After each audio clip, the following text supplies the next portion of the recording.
Clare FM's In the Garden with Clonroad Garden Centre, Clonroad Business Park, in the heart of Ennis. Whether you're a seasoned gardener or just starting out, our friendly staff are here to help your garden grow. Open 6 days a week, Monday to Saturday. And it is time for this week's In the Garden, and I'm joined once again by the General Manager of the Clonroad Garden Centre, Judy Beck. Judy, very good morning to you. And good morning, Alan. Nice to see you again. Thanks very much for stopping by as ever at this stage on a Monday. And the topic this week is top 10 scented plants. Just before we get to that, a reminder, if you have a question for Judy, get it into 086 1800 964. Why have you gone for top 10 scented plants? I suppose it's one of the most common questions we get in the garden centre by customers is when they come in to buy particularly shrubs. They say they would love a shrub with a nice scent on it. And I absolutely agree with them, because if you're going to plant a shrub, why not grow one that smells really nice? Of course, there's roses, but not everybody wants to grow roses. Roses can be high maintenance. They take a bit of work, take a certain amount of pruning. So for people who like scented shrubs, yes, roses is a really good option, but there's lots of other options out there. Okay, lovely. And you're going to take us through those, and the obvious ones that come to mind, certainly when I read this topic, were, of course, roses and then lavender, which I'm sure I would be amazed if it doesn't feature here in the list. But take us through the top 10 scented plants. This is like a kind of a floral version on top of the pops. Yeah, I suppose it is. And one at the moment that's in flower that I've put as number one is Daphne. And Daphne Balua is the beautifully scented one. It's an evergreen winter flowering shrub. Flowers from December, usually till February or the end of February, thereabouts. It's not the cheapest shrub you can buy, but it's definitely worth the money. If you put it into a nice, and this is a tip I suppose for most of the scented shrubs, if you put them into a corner of the garden that's sheltered, gets a good bit of sun, that's how you get the best scent out of it. If you put them into an area that's kind of exposed, open to the wind, the scent it tends to disperse. So a nice sheltered area, the sunny area of the garden for most of these shrubs. Daphne has a pinky purple and white flower, and it's a scent really like no other. It's even hard to describe to you, but that would be one of my favourites.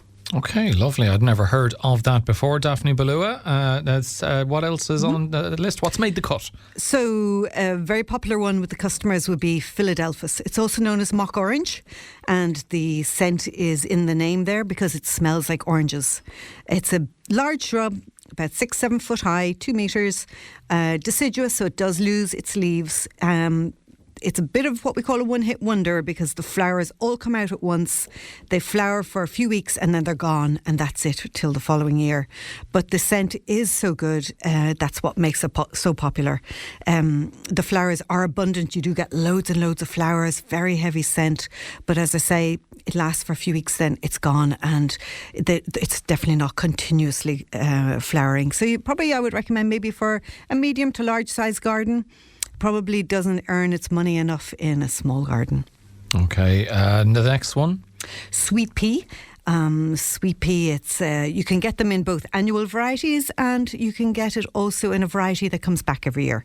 But it's the annual varieties that really have the stronger scent. I suppose the one that comes back every year, it's great because you obviously don't have to plant it every year. You just cut it down and reliably comes back up. But it just does not have that gorgeous scent of the annual varieties. Actually, now is the time to start sowing your sweet pea.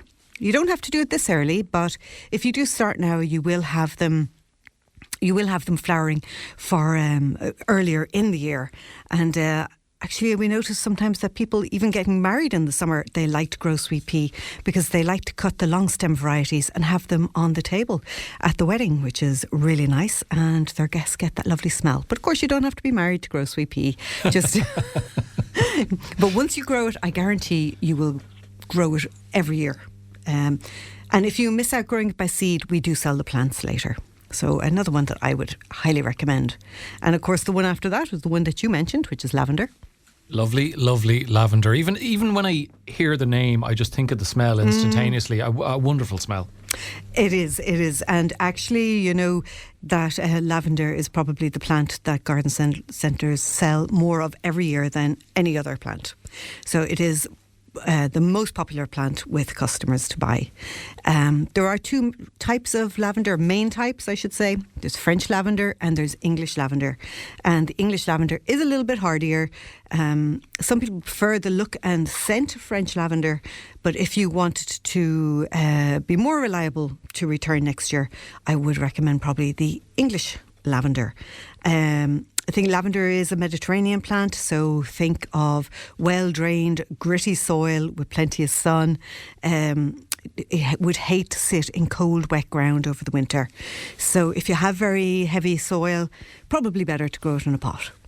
Okay, the next one, a name I hadn't heard of before, but it's certainly caught my eye. What is it, Judy? The dwarf Korean lilac. It sounds like the biggest film that was released in Asia this past winter. Tell us more about dwarf Korean lilac. Well, you probably know the larger lilac, which grows into a big tree and it's got huge flowers and has a lovely smell. But I suppose the problem with the lilac tree, is that it is so high that you don't always get the scent of the flowers because they're way above our heads. Whereas if you grow the dwarf variety, which is called the Korean lilac, it's more below eye level and below nose level, so you're more inclined to get the smell of it. Also, of course, it suits a smaller garden. Really, really nice plant, and if you haven't come across it, well worth looking out for. Okay, there you go. The memorably named dwarf Korean lilac. A bit more normality restored for the next one. Yeah, so Lily of the Valley, a well-known plant, and as we said, there's a scented plant for every type of garden, and this one is for if you have a shady, damp area. Lily of the Valley really likes that type of soil. So lots of areas in Irish gardens that are shady and damp, so very suitable for growing in our climate. Can be quite invasive. It does spread a lot. Now, that suits some people who have a biggish, damp, shady area and nothing else will grow for them. So Lily of the Valley may very well suit, but just to keep an eye that it doesn't take over the garden.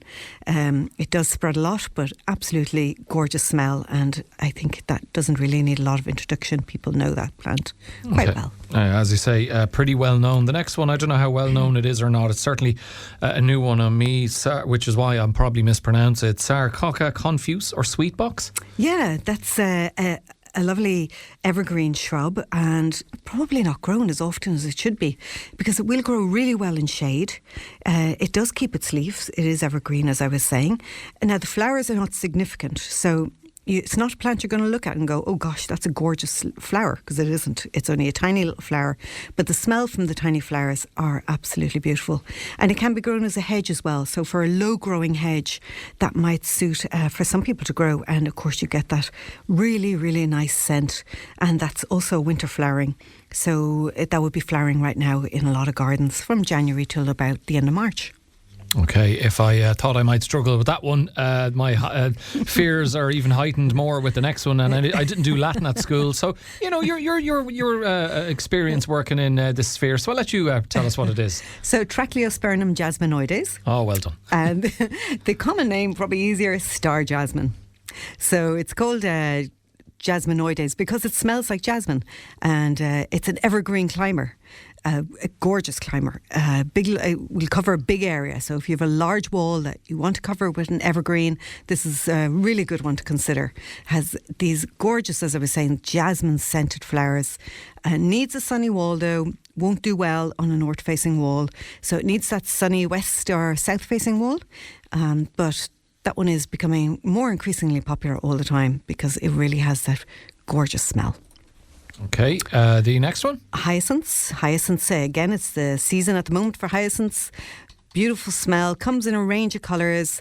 They're bulbs, so they come back every year. And you can actually grow them indoors as well. And the smell inside the house is really, really nice. Would love hyacinths, I have to say. I love all scented plants, but I really love hyacinths. Yeah, and I would fully recommend getting a bouquet of hyacinths if you want to keep up appearances. The next one. And the last one, witch hazel, a tree.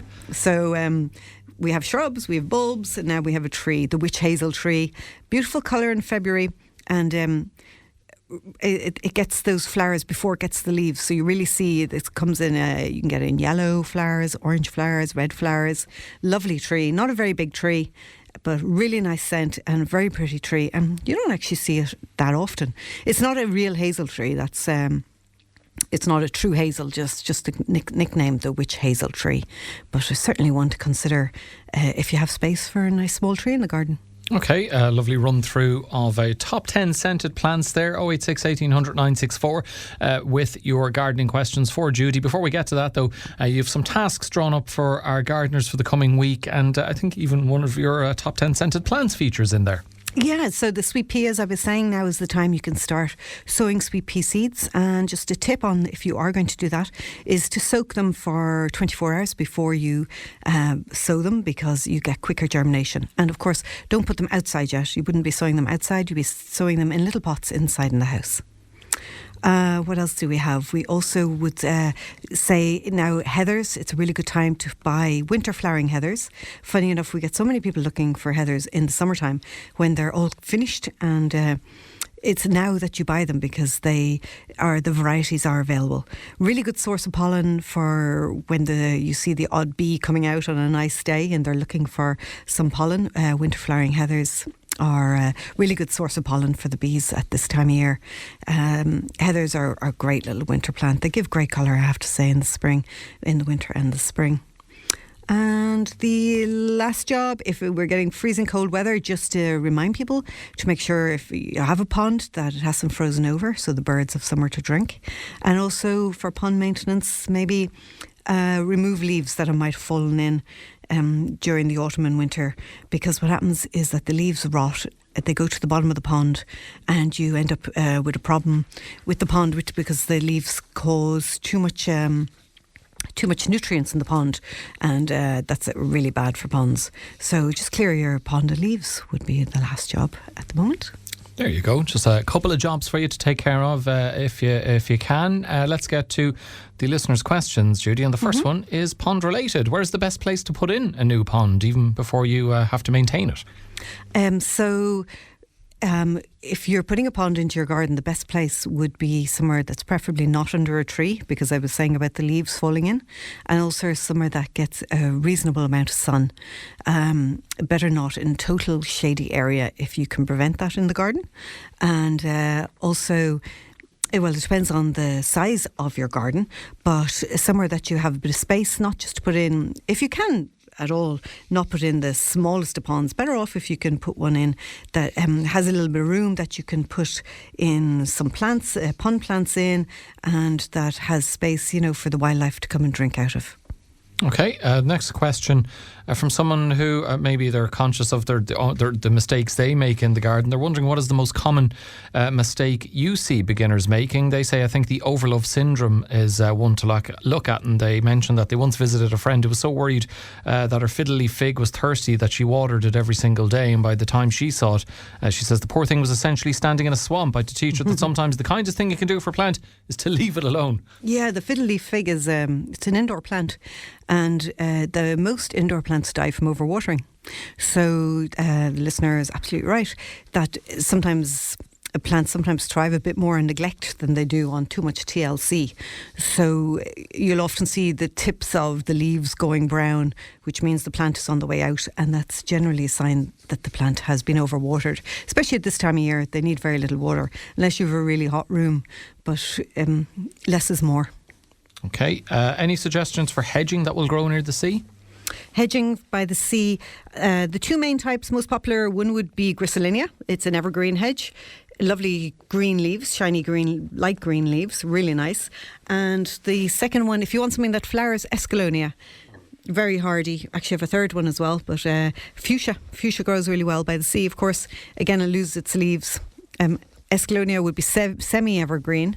Depending on how cold the winter is, it usually holds onto some leaves and loses some leaves. And they all come back again in the spring and summer, and then they get gorgeous flowers. So Escallonia and fuchsia, of course, if people know the fuchsia hedge. But those are probably the three most popular hedging plants for by the sea.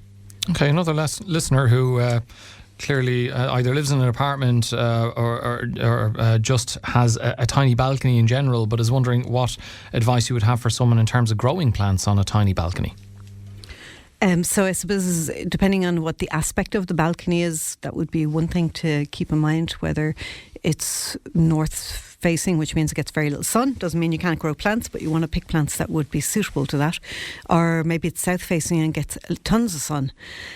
I suppose one thing you have to, while that's beneficial for, you can grow an awful lot more plants if it's south facing, but then if you go away on a week or 2 weeks holidays, your plants are probably going to be in pots if they're on the balcony. So have you got somebody to come in and water them? It's not such a big concern when plants are grown in the ground. Watering isn't such a big issue, but when they're in pots, you probably come back from your holidays and find out, you know, that maybe all your beautifully minded plants have died while you've been away. But there are certain plants, for example, geraniums, the summer flowering geraniums, they'd be very drought tolerant. So it's choosing the right plants, I suppose, for the type of balcony that you have would be my main advice. Okay, you mentioned there whether a person's balcony is north-facing, and someone is wondering if you could recommend a climber that flowers for a north-facing wall. Yeah, the one that comes to mind would be the climbing hydrangea. It's a really nice a climber. Takes a while to take off though, like the first year or two it does very little. Even the first 3 years it can be very slow to take off, but once it takes off and gets properly rooted, then it'll, you know, give you years of enjoyment. Gets beautiful white flower, loves this climate, loves a fairly wet climate, and will grow very well in shade.